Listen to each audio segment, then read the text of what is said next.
Mr. Iscariot? Mr. Iscariot? Look, I don't know if you can hear me, but I just thought I'd introduce myself, if I could. My name is Butch Honeywell. I was the foreman of the jury at your trial there, and, well, we found you guilty, Mr. Iscariot. I'm awful sorry about that. I brought you a 6-pack of beer. Well, actually, I guess it's a 3-pack now, but anyways. Look, I'm just going to set this down right here. Okay?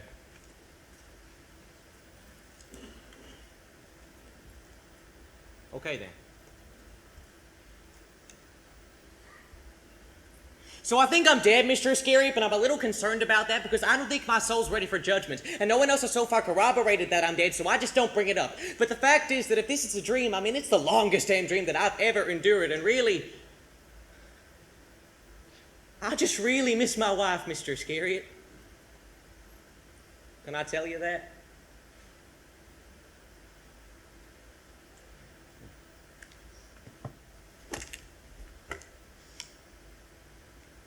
I remember the first night I seen my wife, Mr. Iscariot. It was a party at Jimmy Rayburn's house. And, I was talking with these two girls, Susie Heller and Della Mae Robbins. I was depressed over something or other, probably because school had just ended. Plus, I had just been in the school play. I had played Tom in the Glass Menagerie, and it was the first time I had ever acted, and everyone said I was real good. But for the part in the play, they had given me this real short haircut, like 1940s style, and my ears, Mr. Iscariot, I don't know if you can tell, but they stick out a little bit. So with the short haircut and all, I was feeling a little self-conscious and dumb, and anyways, just not too cheery. Anyways, I'm out there on the deck talking to Susie and Della, when all of a sudden I see this girl inside of the party. And she had on this red jacket. And all I remember was this blonde hair, this red jacket, and this smile that was, even from a distance, just kind of electrifying to the heart, And I mean, she was so beautiful that I remember thinking to myself, and this is exactly word for word what I thought, I ain't even gonna bother talking to this girl. Anyways, a little while later, I'm sitting on this couch when this girl comes up to me by herself, my future wife, and says, I saw you in that play the other night. You made me cry. 2 days later, we went out on a date. On the way back, I was driving her home when we passed by this house where my friend Dave Ho used to live, who had died. I hadn't been by his house since he passed. But I remember when I saw this house, I got struck with this feeling, and I asked her if she wouldn't mind if we just pulled over and sat for a moment. She said sure, so I parked the car and we just sat in the car for a while, quiet, not saying nothing. And before I knew it, Mr. Iscariot, I was tearing up, and then I just started crying, Mr. Iscariot, and I couldn't stop it. I couldn't shut it off, and I was real embarrassed, and she just held me while my tears and my snot and whatnot just kind of poured out of me and onto her little white sweater. And she didn't mind about that. She didn't mind one bit.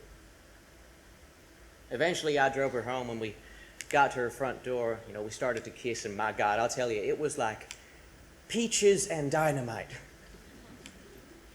3 years into our marriage, I took a job teaching at the state college. I was popular with the students because I found a way to make them want to learn. One night at the end of the semester, the students took me out for drinks, and I ended up having an assignation with one of the co-eds, a young girl named Lucy. And I remember I went home that night, got into bed next to my wife, drunk as a skunk, and I remember before I passed out, I was just looking at her. I always liked to look at her when she was sleeping because she always looked so damn good. I used to have this little nickname for her. I used to call her my little baby dinosaur, because that's exactly what she looked like when she was sleeping, like one of those cute cartoon little baby dinosaurs, like a little brontosaurus, but cute. Anyways, the next morning I woke up and everything that I had done the night before came rushing back to me. And I remember I looked at my wife, and boy, she looked exactly the same as ever, except she just wasn't my little baby dinosaur no more. And she woke up and she didn't know nothing about nothing.